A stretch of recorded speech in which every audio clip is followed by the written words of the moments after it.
സ്നേഹനന്ദങ്ങൾ പ്രിയോളതേ പാഠഭേദത്തിൻ്റെ ഒരു പുതിയ പാഠത്തിലേക്ക് എല്ലാ മാന്യപ്രേക്ഷകരെയും സ്വാഗതം ചെയ്യുകയാണ്. വളരെ സങ്കടകരമാകുന്ന ഒരു വാർത്ത. ആ വാർത്തയുടെ ഒരു പ്രത്യേകത, ഒരു അമ്മയുടെയും കുഞ്ഞിൻ്റെയും ചിത്രം.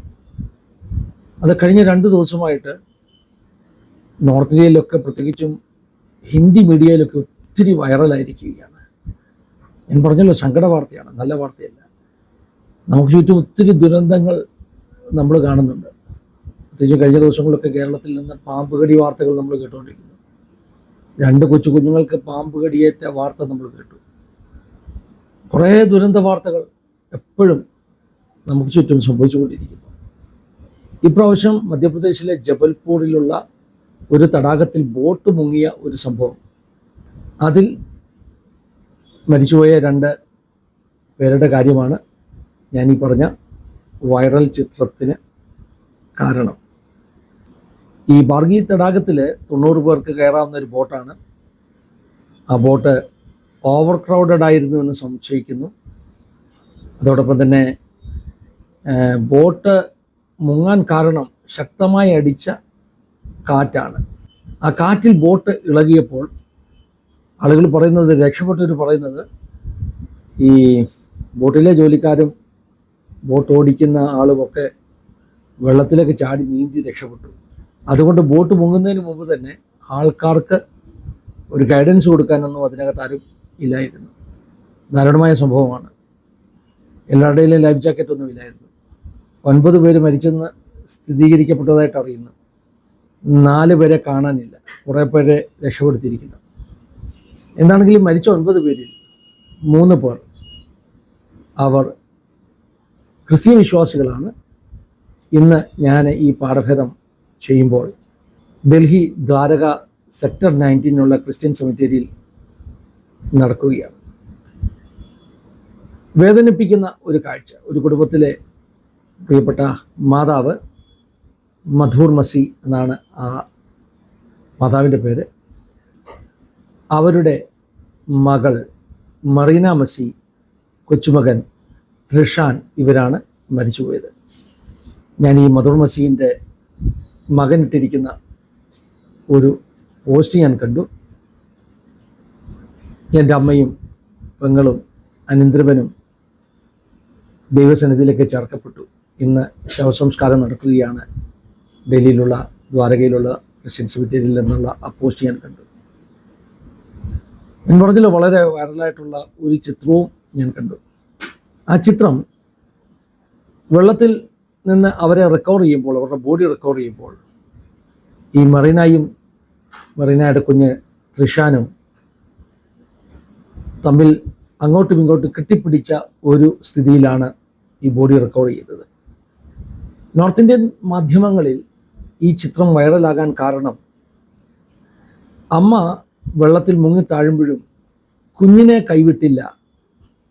കുഞ്ഞിനെ ഇറുകി പിടിച്ച് കുഞ്ഞിനെ രക്ഷിക്കാൻ മാറോട് ചേർത്ത് പിടിച്ചിരുന്ന ആ ഒരു രംഗം. അമ്മ ലൈഫ് ജാക്കറ്റൊക്കെ ഇട്ടിട്ടുണ്ട്, ആ ചിത്രത്തിൽ നമുക്ക് കാണാം.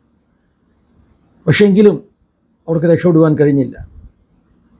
ആ കുഞ്ഞിനെ അപ്പോഴും മാറോട് ചേർത്ത് പിടിച്ചിരിക്കുകയാണ്. എനിക്ക് തോന്നുന്നു ഒരുപക്ഷെ ലൈഫ് ജാക്കറ്റ് ഉള്ളത് കൊണ്ടായിരിക്കാം ആ കുഞ്ഞിനെ കൈവിട്ട് പോകാതെ അമ്മയ്ക്ക് പിടിക്കുവാൻ കഴിഞ്ഞത്. നോർത്ത് ഇന്ത്യൻ മാധ്യമങ്ങൾ ഈ ചിത്രത്തെ അമ്മയുടെ സ്നേഹം, ഉദാത്തമാകുന്ന അമ്മയുടെ സ്നേഹമായിട്ട് ചിത്രീകരിച്ച് അവർ വാർത്തകൾ ഇട്ടുകൊണ്ടിരിക്കുന്നു. അമ്മയുടെ സ്നേഹത്തിന് പകരം വെക്കുവാൻ കഴിയില്ല എന്നാണ് എപ്പോഴും നമ്മളെല്ലാവരും പറയുന്നത്. ഈ അമ്മയ്ക്ക് കോടി കോടി പ്രണാമം എന്ന് പറഞ്ഞുകൊണ്ടാണ് നോർത്ത് ഇന്ത്യൻ മാധ്യമങ്ങളിലും സോഷ്യൽ മീഡിയയിലുമൊക്കെ ഈ ചിത്രം പ്രചരിച്ചുകൊണ്ടിരിക്കുന്നത്. നമുക്കറിയാം, വേദപുസ്തകത്തിലും അമ്മയുടെ സ്നേഹത്തെക്കുറിച്ചുള്ള പരാമർശങ്ങളുണ്ട്. പക്ഷേ വേദപുസ്തകത്തിൽ ഇപ്രകാരം ഒരു പരാമർശമുണ്ട്: അമ്മ മറന്നാലും ദൈവം മറക്കത്തില്ല.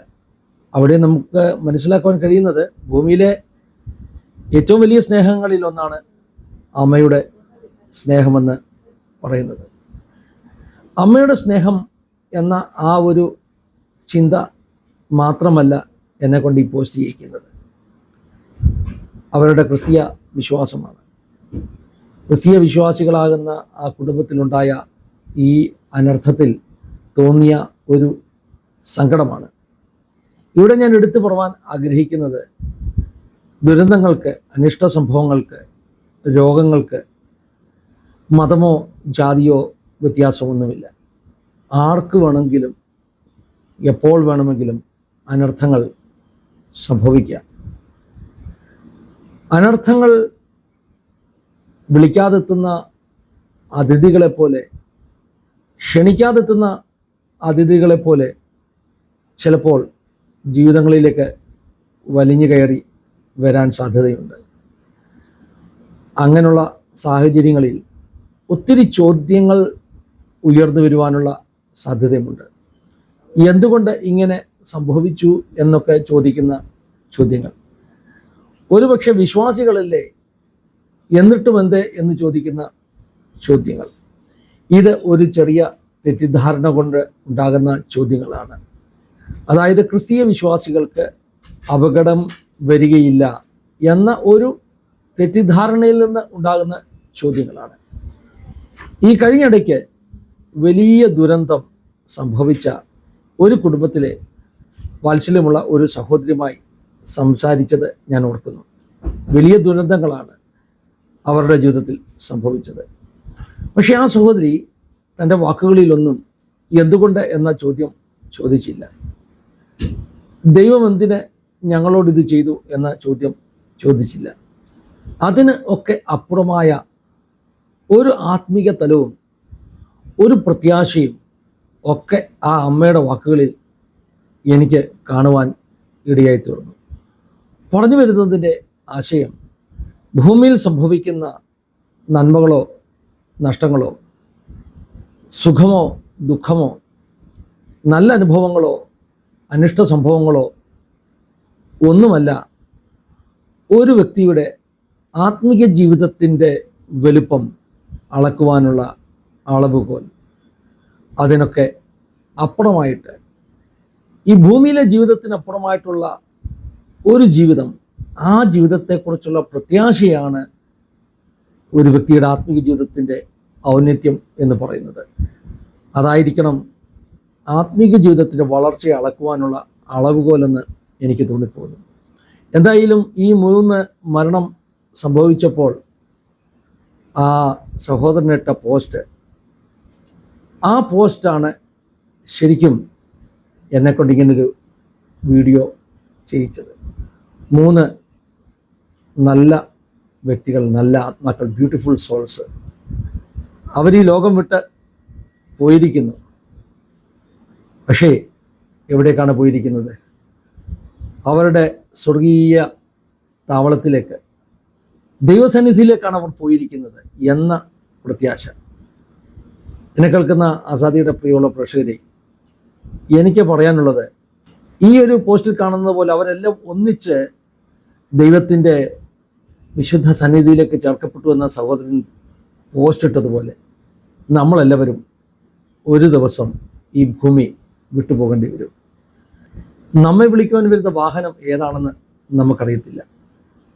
ദൈവത്തിൻ്റെ രഥങ്ങൾ 1000ഉം 10,000ഉമാണ്. ഏലിയാവിനെ കൊണ്ടുപോകാൻ വേണ്ടി അഗ്നിരഥങ്ങൾ ഇറങ്ങി വന്നു. എന്നാൽ ഇരട്ടി പങ്ക് അഭിഷേകം പ്രാപിച്ച ഏലിശ മരണക്കിടക്കയിൽ കിടന്നുകൊണ്ട് അവിടെയും ശുശ്രൂഷിച്ചുകൊണ്ട് അവൻ്റെ ശുശ്രൂഷ തികച്ച് ഒരു മരണം സ്വീകരിക്കുന്നത് വേദപുസ്തകത്തിൽ നമുക്ക് കാണാം. വരുന്ന രഥം അത് അഗ്നിരഥങ്ങളാകാം, അല്ല എങ്കിൽ രോഗത്തിൻ്റെ രഥങ്ങളാകാം, അല്ല എങ്കിൽ സ്വാഭാവിക മരണമാകാം, എന്തെങ്കിലും അനർത്ഥമാകാം. പക്ഷേ അതല്ല ഒരു വ്യക്തിയുടെ ആത്മിക ഔന്നത്യത്തിൻ്റെ തെളിവ്. അതിലൊക്കെ അപ്പുറമായിട്ട് നിത്യത, ആ നിത്യതയെക്കുറിച്ചുള്ള പ്രതീക്ഷയും പ്രത്യാശയും അവിടെയുള്ള ജീവിതത്തെക്കുറിച്ചുള്ള ആശയമാണ് ശരിക്കും വിലമതിക്കുന്നത് എന്ന് പറഞ്ഞുകൊണ്ട് ഈ പാഠഭേദയോട് അവസാനിപ്പിക്കുകയാണ്. ദൈവം എല്ലാവരെയും സഹായിക്കട്ടെ, അനുഗ്രഹിക്കട്ടെ. God bless you all. Have A wonderful day.